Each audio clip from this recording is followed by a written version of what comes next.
आणि एज्युकेशनवाल्यांना पोरांना कुठं पाठवायचं ते कळत नाही. त्यामुळे हे म्हणजे एकत्र काम झालं पाहिजे आणि नवीन एज्युकेशन पॉलिसीमध्ये त्याच्यावरती भर दिलाय. कोलॅबोरेशन्स आणि इंटर लिंकेजेस हे कंपल्सरी केलेले आहेत. ही एक माझ्यासाठी चांगली गोष्ट आहे असं मला वाटतं.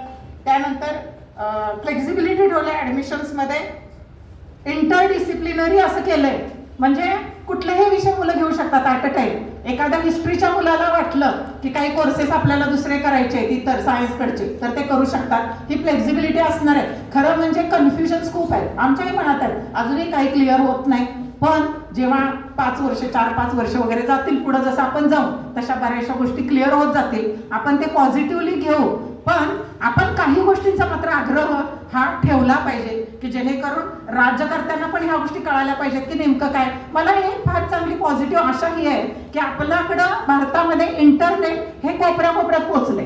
त्यामुळे जर ठरवलं तर चेंज हा फार फास्ट होऊ शकतो. अगदी 3 वर्षात 5 वर्षात खूप चांगल्या पद्धतीने भारतात, कारण भारताकडे ब्रेन खूप आहे, मुलं खूप हुशार आहेत, खूप त्यांना खूप करायची अपेक्षा आहे. मला नेहमी असं वाटतं की शासनानं आपण जसं पोलिओचा नायनाट केला, घरोघरी शासनानं माणसं पाठवून की पोलिओ काढून टाकला, तसं फक्त मुलं जिवंत ठेवून त्याचा उपयोग नाही. आज मुलं फ्रस्ट्रेशनमध्ये आहेत, आज मुलांना नोकऱ्या नाहीत. इंजिनिअरिंग पूर्ण केल्यानंतर मुलाला वाटते कशाला केला. आज आम्ही आमच्या सायन्सच्या पोरांना सांगायला लागलोय की तुम्ही जी 70% वरचे आहेत त्यांनी जावा सायन्सला, बाकीच्यांनी ग्रॅज्युएशन आर्ट्समध्ये करा, साईड बाय साईड दुसरं काहीतरी करा. एखाद्याने कुठं रांगोळी काढायला शिका, कुणी कुकिंग शिका आणि बिझनेस करा काहीतरी की जेणेकरून तुम्हाला काहीतरी 4 पैसे मिळतील. नाहीतर इंजिनिअरिंग झाल्यानंतर जर 50% पोरांना वाटत असेल की मी उगीच 4 वर्ष घालवले, आई वडिलांनी एवढे पैसे घालवलेले असतात आणि तो मुलगा जर नोकरीला लागला नाही वर्ष 2 वर्ष, तर त्या पालकांची अवस्था, कारण आज फीस किती आहे तुम्हाला सगळ्यांना माहिती आहे, काय होत असेल, त्या मुलाला फ्रस्ट्रेशन किती येत असेल, कुणी त्याला म्हणू किंवा काय म्हणू. हा मुलांच्या मानसिकतेवरती अन्याय नाही का? मला तर कधी कधी वाटतं गुन्हे दाखल करावेत की मुलांना एवढं टॉर्चर का होतं या सिस्टीमच्या विरोधात. कारण मुलांचा पोलिओवर जायचं म्हणून आपण जर शासन काम करत असेल तर त्या मुलांना मेंटली त्यांच्या क्वालिटीचं, त्यांच्या बुद्धीप्रमाणे काम देणं ही पण शासनाचीच जबाबदारी आहे. आणि हे शासनांना आपल्यासारख्या सिस्टीममधून ठणकावून सांगणं ही गरजेची गोष्ट आहे असं मला वाटतं. त्यानंतर आपण खरं म्हणजे मला असं वाटतं की आपले काका हे महाराष्ट्रामध्ये फार मोठे व्यक्तिमत्व. काकांचा ठसा महाराष्ट्रात काय होता ते सगळ्या सिनियर लोकांना आपल्याला सगळं आम्ही बघितलेलं आहे. काकांसारखी व्यक्ती राजकारणामध्ये म्हणजे तेव्हा असं म्हटलं जायचं काकाने दगड उभा केला तरी निवडून येतो. त्याचं कारण काकांच्यावरचा विश्वास. कारण काकाने 100% समाजाला दिलं, 100% लोकांना दिलं, तळमळ होती त्यांची. म्हणून आज मी इथं उभा आहे त्याचं 100% श्रेय काकांचं आहे. काकाने ही शाळा काढली नसती तर मला नाही वाटत की एवढ्या लांब छोट्या मुलींना कोण असं शाळा शिकायला पाठवलं असतं. कदाचित मी ही शाळा शिकले नसते. तर जसं काकाने महाराष्ट्रामध्ये, आणि मी आता बघितलं मला खूप आवडलं, मला खूप अभिमान वाटला. माझी शाळा पुढच्या पिढीने सुद्धा फार प्रोग्रेसिव्ह स्टेजमध्ये ठेवली आणि राजूभाऊनी खूप छान मार्गदर्शन केलं. त्यांचा तो अनुभव फार महत्वाचा आहे. तर तसंच ही आपली शाळा ही महाराष्ट्रातच नव्हे तर भारतामध्ये आयडियल का ठरू नये ह्या पद्धतीचं काम करण्यासाठी आपण सगळ्या बाउंड्रीज क्रॉस करून, म्हणजे जे आपल्याला दिलं एवढंच नियमात राहून काम करणं.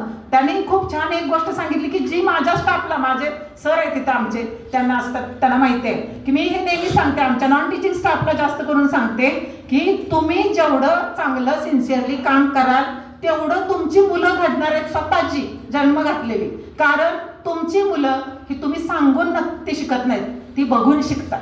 तुमचे संस्कार, वर्क कल्चर, तुमचे जे संस्कार आहेत कामाचे ते ऑटोमॅटिकली मुलांमध्ये ट्रान्सफर होतात. त्याचं उदाहरण म्हणजे आमचा एक तिथला क्लर्क आहे, आता हेड क्लर्क आहे तो, त्याच्या मुलीला इकडं कोकरूडच्या शाळेमध्ये 12वीला सायन्सला 99 पॉईंट समथिंग वरती पर्सेंटाईल मार्क्स मिळाले. तिला आयसरला ऍडमिशन मिळालं, तिला बऱ्याचशा IITना ऍडमिशन मिळते. तर मी त्याला परवा तेच म्हटलं, मी सांगितलेलं लक्षात आलं ना, ते मला सांगायला आले रिझल्ट मुलीचा. तर हे प्रत्येकाने लक्षात घ्या. मी बघितले माझ्या डोळ्याने, माझे जे प्राध्यापक खूप तळमळीनं काम करायचे, पुढं होऊन सगळं व्यवस्थित करायचे, आज त्यांची मुलं खूप चांगली MD डॉक्टर झालेत, कुणाच्या IIT कॉलेजला प्रोफेसर आहेत. आमचा सरांचा मुलगा हा पूर्ण सर महाराष्ट्राचा इन्कम टॅक्सचा ऑफिसर आहे. आमचे विश्वास नांगरे पाटील आमच्याच शाळांमध्ये शिकले, ते आज तुम्हाला सगळ्यांना नाव माहिती आहे. तर ही मुलं घडली कारण त्यांचं म्हणजे बऱ्याचशा ज्यांचे पालक होते आमच्याकडं, मग आमचे कुंभार सर, त्यांचा मुलगा इन्कम टॅक्स ऑफिसर आहे, ज्यांनी सिन्सिअरली काम केलं त्यांची मुलं ऑटोमॅटिकली घडतात.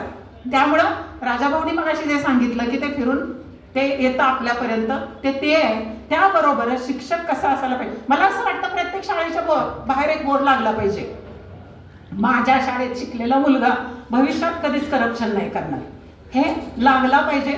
आणि त्या पद्धतीने एज्युकेशन सिस्टीम असली पाहिजे.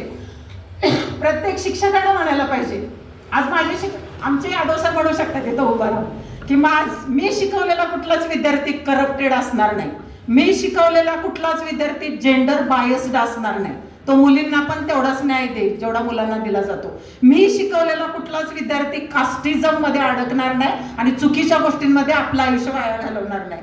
आणि सगळ्यात महत्वाचं मला सर असं वाटतं की शाळेचं यश हे फक्त 4 मुलांचा बाहेर बोर्ड लावला त्यांना मार्क्स मिळाली हे नाही, तर तुमच्या शाळेतला सगळ्यात कमी मार्क्स मिळवलेला विद्यार्थी किंवा सगळ्यात शेवटी असणारा विद्यार्थी यशस्वी करून दाखवणं, तो यशस्वी झालाय हे ठामपणे सांगणं हे आहे असं मला वाटतं. कारण तो यशस्वी झाला तर वरची सगळी यशस्वी होतात. सगळ्या मुलांची जबाबदारी घेणं ही आपली जबाबदारी आहे शिक्षकांनी, हे असं मला वाटतं.